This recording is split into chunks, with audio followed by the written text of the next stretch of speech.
ప్రభువునందు ప్రియులారా, అందరికీ వందనాలు చెల్లిస్తున్నాం. అందరూ నా వైపే చూడండి, అటువైపు ఇటువైపు చూడొద్దు.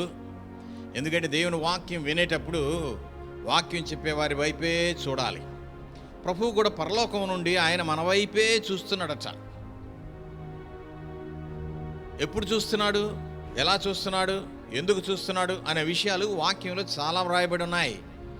పేతురు మొదటి పత్రిక 3వ అధ్యాయం 12వ వచనంలో చూస్తే, ప్రభు కన్నులు నీతిమంతుల మీదను ఆయన చెవులు వారి ప్రార్థనల వైపునకు ఉన్నవి అంటున్నాడు. ఏ వైపు ఉన్నవట? ప్రభు ఎవరి వైపు చూస్తున్నాడంటే నీతిమంతుల వైపు చూస్తున్నాడు, వారి ప్రార్థనల వైపు చూస్తున్నాడట. ఆయన చెవులు వారి ప్రార్థనల వైపు పెట్టి ఉన్నాడంట. కనుక ఆయన బిడ్డలమైన మనము కూడా ఆయన వైపు చూడవలసిన వారముగా ఉన్నాము. ఆయన వైపు చూడకుండా అనేక సార్లు మనము ఈ లోకం వైపు చూస్తాం, సాతాను వైపు చూస్తాం. ఆయన వైపు చూడకుండా అనేక సార్లు మన దృష్టి సాతానును మరల్చేవాడుగా ఉంటాడు. ఒకసారి 10 అంతస్తుల బిల్డింగ్ కన్స్ట్రక్షన్ జరుగుతూ ఉందట.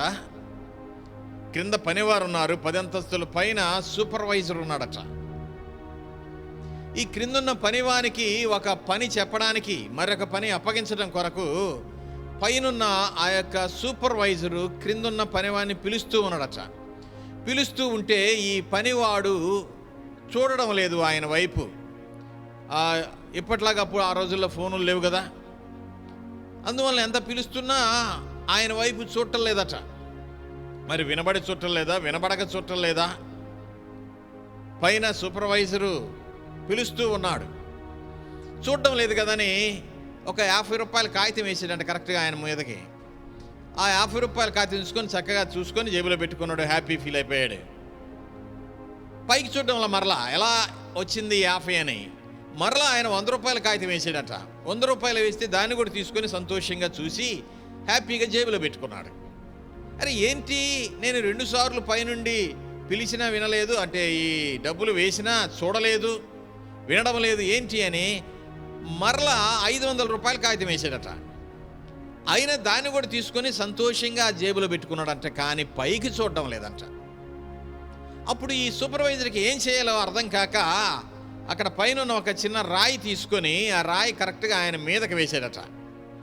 మీదకి వేయగానే తల మీద పడి దెబ్బ తగలగానే నొప్పి పుట్టి వెంటనే అప్పుడు పైకి చూస్తున్నాడంట. ఇవన్నీ పడ్డప్పుడు చూడలా, కానీ ఎప్పుడు చూస్తున్నాడు? ఆ రాయి పడ్డప్పుడు చూస్తున్నాడంట. అప్పుడు ఆ సూపర్వైజర్ అంటున్నాడంట, నువ్వు ఒకసారి పైకి రా అన్నాడట. పైకి పిలిచి ఏదో పని అప్పగించాలని. ముందు మంచిగా ఉన్నప్పుడు ఆయన వైపు చూడలేదు, ఆయన పిలవగా వినలేదు. అలాగే ప్రభువారు కూడా అనేక సార్లు మన జీవితంలో మేళ్లు దయచేస్తూ ఉంటాడు. ఆయన మన జీవితంలో అనేక రకాలైన ఉపకారాలు చేస్తూ ఉంటాడు. అయినా కానీ అనేక సార్లు ఆయనను చూడం, ఆయనకు కృతజ్ఞతాస్తుతులు చెల్లించం, ఆయన పట్టించుకోం. కానీ వాక్యంలో మనం చూసినట్లయితే యోహాను సువార్త 20వ అధ్యాయం 16వ వచనంలో యేసు ఆమెను చూచి మరియా అని పిలిచెను. ఆమె ఆయన వైపు తిరిగి పిలవగానే మరియ వెంటనే ప్రభువారి వైపు తిరుగుతూ ఉన్నది. అలా ప్రభు యొక్క స్వరం మనం విన్నప్పుడు ఆయన వైపు తిరిగితే ఆయనకు సంతోషం. యెషయా గ్రంథం 55వ అధ్యాయం 7వ వచనంలో కూడా చూసినట్లయితే అక్కడేమని రాయబడిందంటే, వారు యెహోవా వైపు తిరిగిన ఎడల ఆయన వారి యందు జాలిపడును, వారు మన దేవుని వైపు తిరిగిన ఎడల ఆయన బహుగా క్షమించును అంటున్నాడు. కనుక మన ప్రభు ఆయన జాలిపడే దేవుడు, ఆయన క్షమించే దేవుడు. కనుక ఆయన వైపు తిరుగుదాం, ఆయన వైపు చూద్దాం. ప్రభు చేసే ప్రతి మేలును మనం జ్ఞాపకం చేసుకుందాం.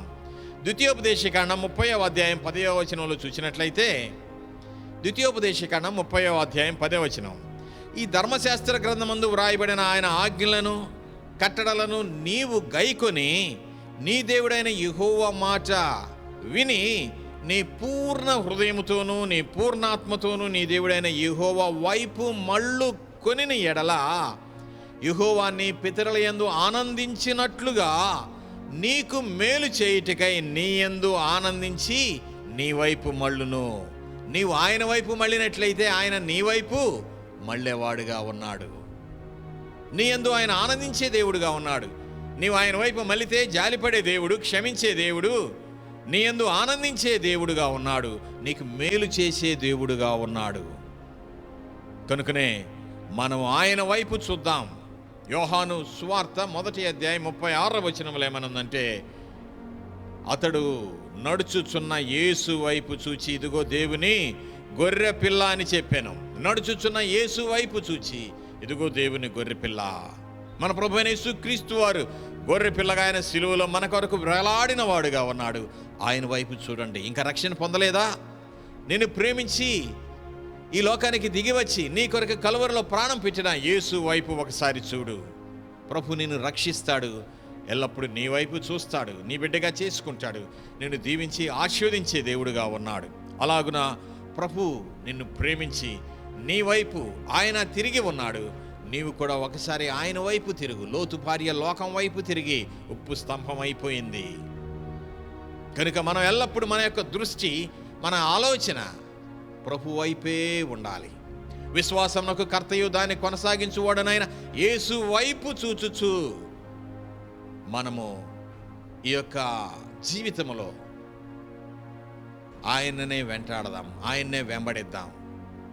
మనకు విశ్వాసానికి కర్త ఆయన అయి ఉంటుండగా మన విశ్వాసాన్ని కొనసాగిస్తూ ప్రభు రాకడ కొరకు సిద్ధపడదాం. ప్రభు ఈ మాటలు మన కొరకు దీవించునుగాక. ఆమేన్.